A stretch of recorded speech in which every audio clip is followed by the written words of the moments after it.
2006 में जिस फिल्म को अवार्ड मिला वो फिल्म 7 मिनट की थी। ये शॉर्ट फिल्म कैटेगरी में मैक्सिमम 10 मिनट अलाउड है।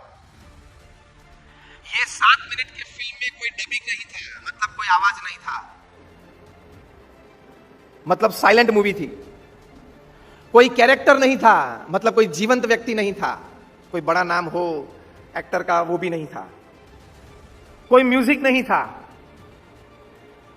अब आप सोच सकते हो कि इस प्रकार की फिल्म को ऑस्कर अवार्ड मिल सकता है क्या?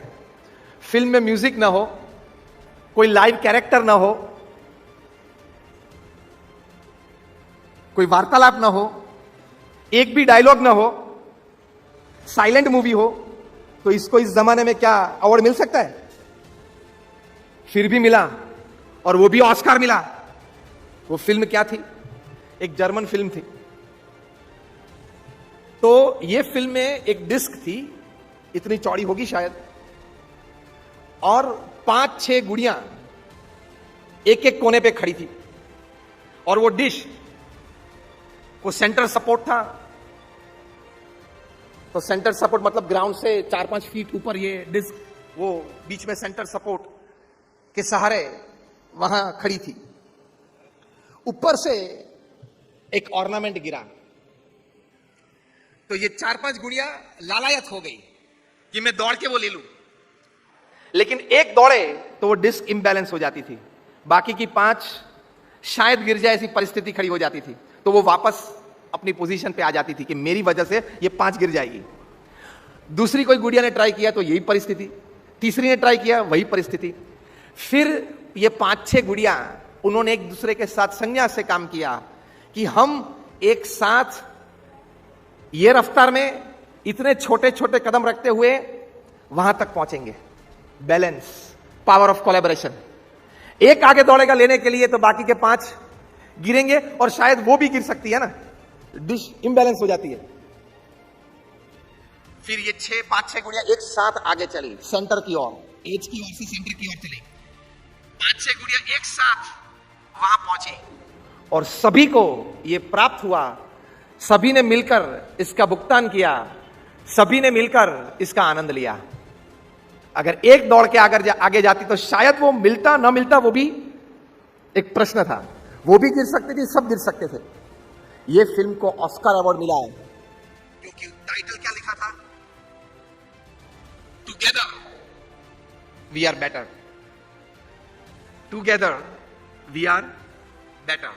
ये विचार इज सीडिंग गुडनेस, जो आपका सूत्र है।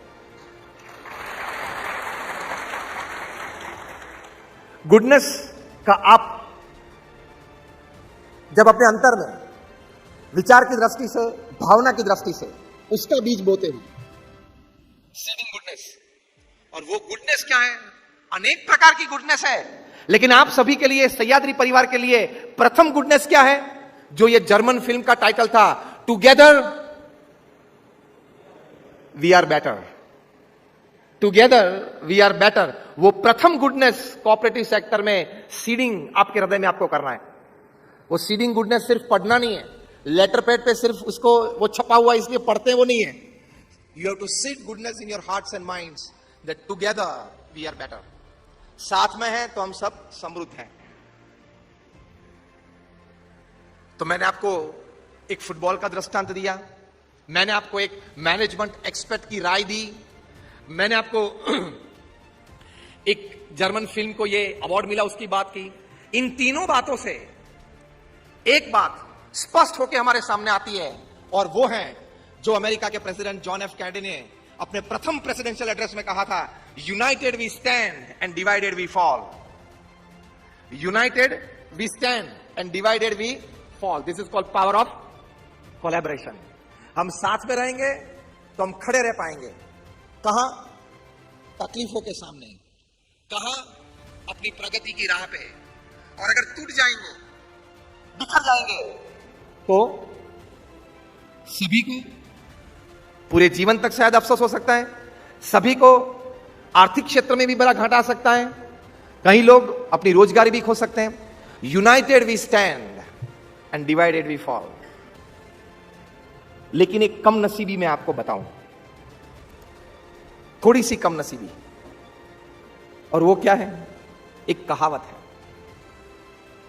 1 इंडियन इक्वल टू 3 जापानीज।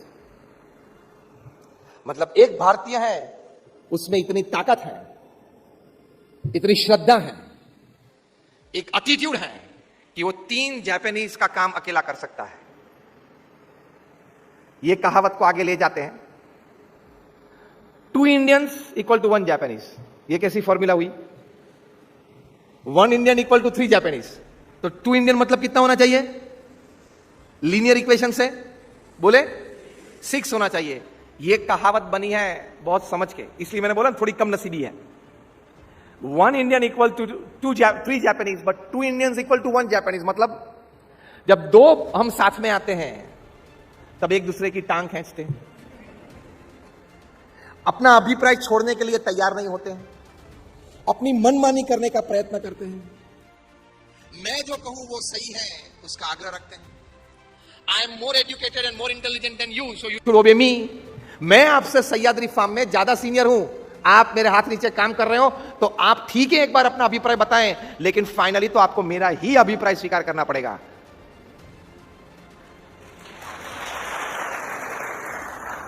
अब आप लोगों ने ये तालियां क्यों बजाई हो मुझे बताएं।